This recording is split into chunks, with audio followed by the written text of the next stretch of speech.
মাননীয় মুখ্যমন্ত্রী মমতা বন্দ্যোপাধ্যায় জামুরিয়া শ্রীপুর ময়দানে জনসভা করার পর হেলিকপ্টারে করে সোজা চলে যান দুর্গাপুরের উদ্দেশ্যে। সেখানে ভগৎ সিং প্রাঙ্গণে তার হেলিকপ্টার নামে, সেখান থেকে তার কনভয় চলে যায় দুর্গাপুরের সৃজনী প্রেক্ষাগৃহ প্রাঙ্গণে, যেখানে পূর্ব ও পশ্চিম বর্ধমান জেলার যৌথ প্রশাসনিক সভায় যোগ দেন তিনি।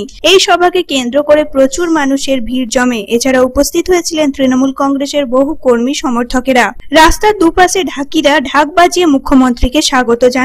এছাড়া মুখ্যমন্ত্রী কনভয় দেখতে প্রচুর মানুষের সমাগম ঘটে। থাকে পুলিশি তরফে যথেষ্ট নিরাপত্তা ব্যবস্থা, যাতে কোনো রকম অপ্রীতিকর ঘটনা না ঘটে তার জন্য প্রচুর পুলিশ মোতায়েন করা হয়। এদিন মুখ্যমন্ত্রী পুলিশ ও উচ্চ পদস্থ আধিকারিকদের সঙ্গে এক বৈঠক করেন। বৈঠকের মাধ্যমে তিনি জেলাশাসক শশাঙ্ক শেট্টিকে অবৈধ বালি ও কয়লা উত্তোলন নিয়ে কিছু প্রশ্ন করেন। মুখ্যমন্ত্রী বলেন, বালির অবৈধ উত্তোলনগুলিকে কেন্দ্র করে তাড়াতাড়ি টেন্ডার করে ব্যবস্থা গ্রহণ করতে হবে। এছাড়াও যারা পুলিশের দায়িত্বে রয়েছেন তাদের অবৈধ কারবারিগুলিতে রেড দিতে হবে। তিনি আরো বলেন, দামোদর তীরের পাশ দিয়ে বালি তোলা হচ্ছে, সেগুলি রুখতে পুলিশকে যথাযথ ব্যবস্থা গ্রহণ করতে হবে। আর কিছু লোক করে খাচ্ছে, বদনাম হচ্ছে গভর্নমেন্টের। কেন এটা আমরা করতে দেবো? সুতরাং এটা তোমরা তাড়াতাড়ি করে টেন্ডার প্রসেস করে অকশন শুরু করে দেন। এত টাইম লাগছে কিসে? অকশন 3 বার করা হয়েছে, এটা ফেল হয়েছিল, মানে 2-3 জায়গা ফেল হয়েছিল। এটা মানে 2-3টে পয়েন্ট আমরা বলতে চাই। অনেকে এটাকে মধ্যে একটা সিন্ডিকেট করে ফেল করার চেষ্টা করে, সেক্ষেত্রে দেখে না। এটা নিয়ে জয়েন্ট পুলিশ আর মোটর ভেহিকল মানে রেডি হচ্ছে। গত বছর আমরা 5 কোটি অ্যাবাউট কম্পাউন্ডিং ফাইন করেছিলাম। ঠিক আছে, নলেজ থাকে না। যারা পুলিশের দায়িত্বে আছে তাদের কি নলেজ থাকে না? এটা জয়েন্ট হচ্ছে মানে ওটা রেগুলার এই মাসে। আরে ভাই, ওইভাবে রেড হবে না। এখন রেড করলে যে মাঝে মাঝে রেড করলে মাঝে মাঝে শুয়ে পড়লো, দুটো তো হয় না। যে কোনো একটা করতে হবে, ডু অর ডাই। ম্যাডাম কিছু জায়গায় ঘাটে শুনে আমি কথা বলি না। পুলিশ যদি স্ট্রং হয়, অ্যাডমিনিস্ট্রেশন যদি স্ট্রং হয়, এই বাদলাগুলো বন্ধ হয়।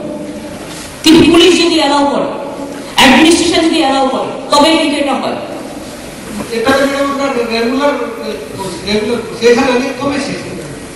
কিছু কল মাফিয়া আছে, এখান থেকে দিল্লি পর্যন্ত টাকা পাঠায়।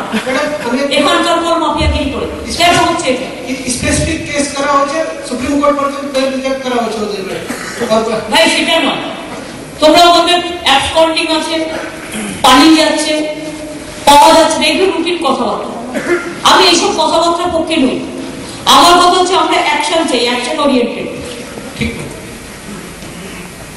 শশাঙ্ক তোমাকেও আমি বলবো, অনুরাগ তোমাকেও আমি বলবো, তোমাদেরও কিছু বাড়ি খাদান আছে। সুবর্ণরেখা, এই তো সরি, তোমাদের এই নদীর পাশ দিয়ে গিয়ে টোটাল বাড়ি খাদান তুলছে। কিছু জায়গাতে বাড়ি খাদান নিয়ে গন্ডগোল ছিল, দামোদরের অজয়। তিনি পুলিশ আধিকারিকদের উদ্দেশ্য করে বলেন, চাষবাসের ক্ষেত্রে নাকা চেকিং করার কথা বলেন।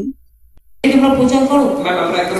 একমাত্র রাজ্য পশ্চিমবাংলায় কৃষি বিভাগ যে চাষিদের টাকাটা পুরো রাজ্য দিয়ে দেয়, রাজ্য সরকার। আর একটা হচ্ছে কৃষি জমির খাজনা পুরো মকুব করে দেওয়া হয়েছে।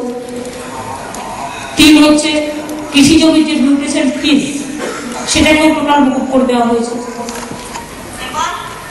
এই জিনিসগুলো কৃষকদের কাছে প্রচারটা ভালো করে করতে হবে। কৃষি ডিপার্টমেন্টকেও বলবো এগুলোকে প্রচার করার জন্য ভালো করে। প্রদীপ দা, আপনারা এটাকে টেক কেয়ার করে নেবেন। মাটি তীর্থকে কেন্দ্র করে আপনারা এগুলোকে প্রচারগুলোকে জোরদার করুন।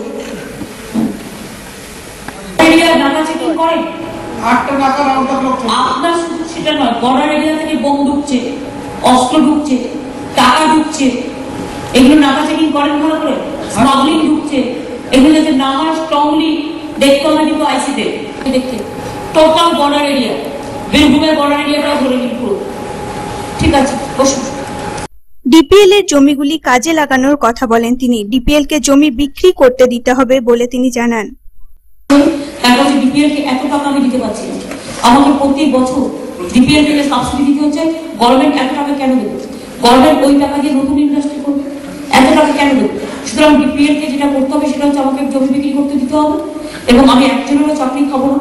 আমরা কমিটি করে কথা বলে অনেক দিন ধরে কাজ চালাবার চেষ্টা করছি, কিন্তু বিজেপি, সিপিএম এবং কংগ্রেস পার্টি, ওদের তো কাজ হচ্ছে সব কাজে বাধা দেয়। ওরা চাইছে না, ওটা বলে বাধা দিয়ে রেখে দিচ্ছে অবস্ট্রাকশন করে। ওটা অবস্ট্রাকশন করে যখন হাজার হাজার লোক মরে যাবে, তখন কিন্তু দায়িত্বটা ওদের উপর বর্তাবে, দায়িত্বটা নিতে হবে। সুতরাং ওটা দেখে নাও, কারণ আমাদের গভর্নমেন্ট অলরেডি আপনারা হাউসিং এ 12,000 কনস্ট্রাকশন চলছে ম্যাডাম। তার মধ্যে কিছু তো আর 6 মাসের মধ্যে রেডি হয়ে যাবে। প্লাস মোট তো 45,000। মোট স্যার 44,000 স্যার অরিজিনাল যে এস্টিমেট ছিল, এখন স্যার 13,000 কনস্ট্রাকশন চলছে। দুর্গাপুর থেকে সাধন রুজের রিপোর্ট, পাবলিক টাইমস।